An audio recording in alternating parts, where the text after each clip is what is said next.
I've seen a kid on the sideline once get lit up, he had a concussion, and his main symptom afterwards was just significant irritability. First off, he went the wrong way, and then he came off the field the right way, took his helmet off, threw it on the ground, started cussing, explosive anger, tears streaming down his face, all within less than 10 seconds. Man, this guy who is normally level-headed is all of a sudden just emotionally unregulated, but it was from his injury.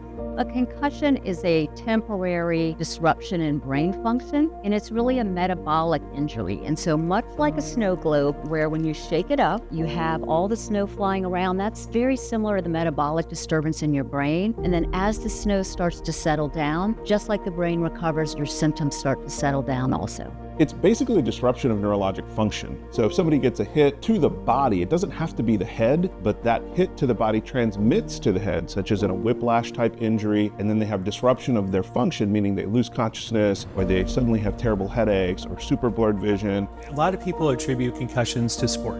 So you're an athlete and suddenly you're susceptible to a concussion. However, 200 to 300 concussions occur each year at the University of Virginia, and that excludes student athletes. 50% of concussions typically go unreported or unrecognized. That leads to a longer recovery, heightened symptoms, and then unfortunately that translates to the classroom, and it also translates to everyday life for our students at the University of Virginia.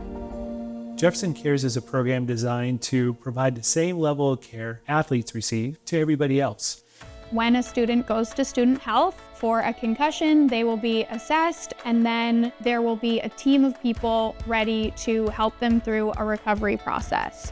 At that first visit, the student will meet with a doctor or a nurse practitioner. Typically, we don't need to do any lab tests or radiology. It's really just about that very thorough clinical evaluation. At the Freed Center, specifically, we will be helping with the exercise component of that. So we'll help walk them through an initial evaluation and then a low-intensity treadmill exercise protocol. And all the while, we're constantly educating around the symptoms of a concussion, what's normal, what's atypical, because we know from research that physical activity can help the symptom burden and the recovery timeline for concussions. And for some students, we might be providing more specialty care. So if they have symptoms that are lingering or they're not recovering at an expected rate, they might come see providers over at the orthopedic center to get more structured care, like physical therapy, neurology, or neuropsychology. And there's a school contact for each school that will get this alert that a student in their school has a concussion, and that school contact will then reach out to that student's individual faculty members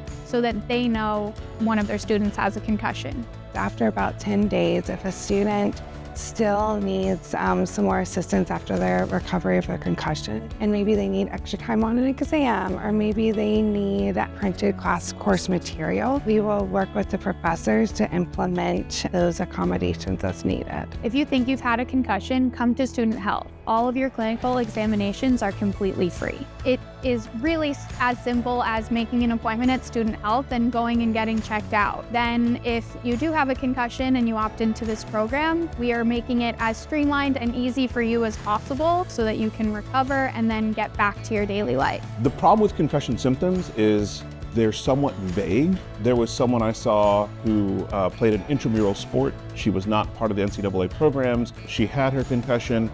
She had recovered, and then I was seeing her in follow-up. She was back in class, she was doing well, and she said, "Is it normal that when I'm tired, all of the words on the page jumble and become unreadable?" And then I sort of have like a tick of my arm and my face, and I said, huh. And so I did extra testing. We actually found out that she had an unknown epilepsy diagnosis. So yes, she had a concussion initially, but part of the scrutiny of a project like this is that if somebody does have an unknown diagnosis or a mystery diagnosis, something they didn't even know was a problem, we can also intercept, take care of it, and provide excellent care. Why should a student take advantage of this program at the University of Virginia following a concussion?